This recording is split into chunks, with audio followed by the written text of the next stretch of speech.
नमस्कार दोस्तों, आप देख रहे हैं पेपरियापीपल.com और हम आपके बीच एक और मुद्दा लेकर के प्रस्तुत हुए हैं।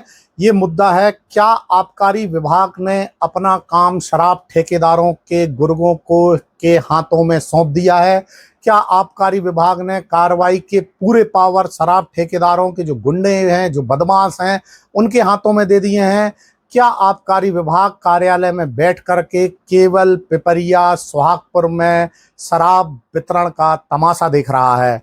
ये विषय हम आपके सामने रखेंगे। उसके पहले हम आपसे निवेदन करेंगे, यदि इस तरह की खबरें आप देखना चाहते हैं, सुनना चाहते हैं, सबसे पहले पाना चाहते हैं, तो हमारे सभी सोशल मीडिया प्लेटफॉर्म को सब्सक्राइब करें, लाइक करें और खासकर हमारा जो ये यूट्यूब चैनल है राजवर्धन बलदुआ पेपरिया पीपल्स, इसको भी आप सब्सक्राइब करें, जिससे सबसे पहले आपके पास खबर पहुंच सके। तो हम बात कर रहे थे कि आबकारी विभाग ने अपना काम शराब ठेकेदारों के जो आदमी हैं, जो गुंडे हैं, उनके हाथों में दे दिया है क्या? क्योंकि एक दिन पहले जो कांड हुआ है कि शोभापुर में शराब सस्ती मिल रही है, तो वहां से दो युवक शराब लेकर के आ रहे थे, तो पिपरिया का जो शराब ठेकेदार है उसके आदमियों ने शोभापुर रोड मड़िया के सामने उन लोगों के साथ न केवल मारपीट करी, बल्कि उनका वीडियो बनाया, अपने कार्यालय में ले जा करके काफी देर तक उनको बंधक बना करके रखा। इस सभी के बीच में उन्हें 2 थानों में ले जाया गया ताकि उन लड़कों के ऊपर केस बनाए जा सकें। लेकिन पिपरिया के जागरूक पुलिस अधिकारियों ने समय रहते इस पूरी घटना में संज्ञान लिया और जो पीड़ित था, जो शराब की बोतल खरीद करके शोभापुर से लेकर के आ रहा था, जिसके साथ मारपीट हुई थी, उस फरियादी की रिपोर्ट पर सोहागपुर में मामला दर्ज कराया गया। शराब ठेकेदार अटल राय जो है, इसके जो आदमी हैं, इसके जो पहलवान हैं, इसके जो गुंडे हैं, उन 8 लोगों पर सोहागपुर थाने में मारपीट करना और इनको बंधक बनाना, इनका अपहरण करना, इनका इस पे मामला दर्ज किया गया है। वो लोग जेल चले गए हैं। हम यहाँ बात करेंगे कि आखिर पुलिस को ये कार्रवाई क्यों करनी पड़ी। मध्य प्रदेश शासन ने शराब से संबंधी कार्रवाई करने के लिए आबकारी विभाग को तैनात किया हुआ है, लेकिन पिपरिया का जो आबकारी विभाग है वह कोई कार्रवाई नहीं करता है। पिपरिया का जो आबकारी विभाग है वो ठेकेदार के इशारों पे कार्रवाई करता है। आए दिन कच्ची शराब कुचबंदिया मोहल्ले से पकड़ना, पचमढ़ी से पकड़ना, लेकिन जो देसी विदेशी शराब है जो गांव-गांव बट रही है, इस पर आबकारी विभाग कोई कार्रवाई नहीं कर रहा है। शराब ठेकेदार ने उस लड़के को इसलिए पकड़ा क्योंकि वो वहां से 4 बोतल शराब लेकर के आ रहा था। नियम अनुसार 4 बोतल शराब की लाना कोई गुनाह नहीं है। पुलिस ये बात मानती है कि 4 बोतल लाना कोई गुनाह नहीं है, आदमी अपने साथ ला सकता है, लेकिन चूंकि उसने सोहागपुर से, शोभापुर से उसने शराब खरीदी थी, तो पिपरिया के ठेकेदार ने उसके साथ में मारपीट करी और उसके एक भय का माहौल बनाने का प्रयास किया कि अगर कोई भी शोभापुर या सोहागपुर शराब खरीदने जाएगा तो उसका भी यही हश्र होगा। लेकिन ऐसा क्यों किया जा रहा है? क्यों शराब ठेकेदार पिपरिया में शराब के दाम कम क्यों नहीं कर रहा है? क्यों पिपरिया में शराब के दाम आसमान छुए हुए हैं, जिससे लोग, युवा शोभापुर जा रहे हैं, सोहागपुर जा रहे हैं, बरेली जा रहे हैं या गाडरवारा जा रहे हैं?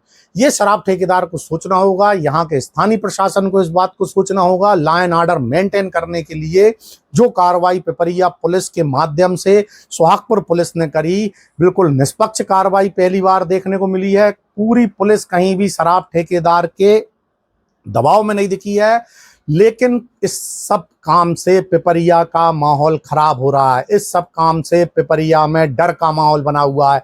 इन सब कृत्यों से पिपरिया में आतंक का माहौल बना हुआ है और जो इसका जिम्मेदार है, जो कार्रवाई करने के लिए जिसके पास सरकार ने, राज्य शासन ने पावर दिया हुआ है, वह आबकारी विभाग आखिर क्यों सो रहा है? वह आबकारी विभाग आखिर क्यों शराब ठेकेदार का बंधुआ मजदूर की तरह बन करके काम कर रहा है? यह सवाल यहाँ उठ रहा है और हम एक बड़ा सवाल हमारे जनप्रतिनिधियों से पूछना चाह रहे हैं कि आपने चुनाव के समय कहा था कि इस शहर से गुंडागर्दी खत्म कर दी जाएगी। आपने चुनाव के समय कहा था कि मेरे खिलाफ पूरे गुंडे एक हो गए हैं। आपके नेताओं ने चुनाव के समय कहा था कि हमें वोट दीजिए, पिपरिया में भय मुक्त आतंक मुक्त माहौल हम आपको देंगे। लेकिन क्या हो रहा है, उल्टा हो रहा है। अब नए नए तरह के गुंडे बन गए, नई नई तरह की प्रजातियों के गुंडे हो गए, नए नए तरह के कामों में गुंडे उतर के आ गए हैं और वे सरेआम गुंडागर्दी कर रहे हैं। आम आदमी में डर का माहौल बना हुआ है। जनप्रतिनिधियों से भी निवेदन है कि वह देखें और ऐसे लोगों को आगे ना बढ़ाएं, क्योंकि कुछ भी काम होता है, कोई भी कांड होता है, पूरी की पूरी तार, पूरे के पूरे जिम्मेदार सब चीजें आप लोगों से जुड़ जाती हैं, भले ही आप ऐसे लोगों को संरक्षण दे रहे हो या नहीं दे रहे हो। लेकिन पिपरिया में गुंडा मुक्त, भय मुक्त प्रशासन और माहौल देना आप लोगों की जिम्मेदारी है। ये जो शराब माफियाओं के बीच में, शराब ठेकेदारों के बीच में जो लड़ाई चल रही है, इसमें आम आदमी नहीं पिसना चाहिए, इसमें शहर का माहौल खराब नहीं होना चाहिए। इसकी जवाबदारी आप लोगों की है और आबकारी विभाग को आप लोग जगाइए, ताकि आबकारी विभाग विधिवत कार्रवाई करे। अगर कहीं शराब की तस्करी हो रही है, अगर कहीं शराबखोरी हो रही है, अगर कहीं इनलीगल काम हो रहा है, तो आबकारी विभाग आगे आए, आबकारी विभाग खुद आगे आए, अपना अमला आगे आए और शासन द्वारा दी गई शक्तियों का प्रयोग करते हुए, धाराओं का प्रयोग करते हुए वह कार्रवाई करे। ऐसा ना करे कि आबकारी विभाग अपना काम शराब ठेकेदार के सुपुर्द कर दे। ये ऐसा नहीं होना चाहिए।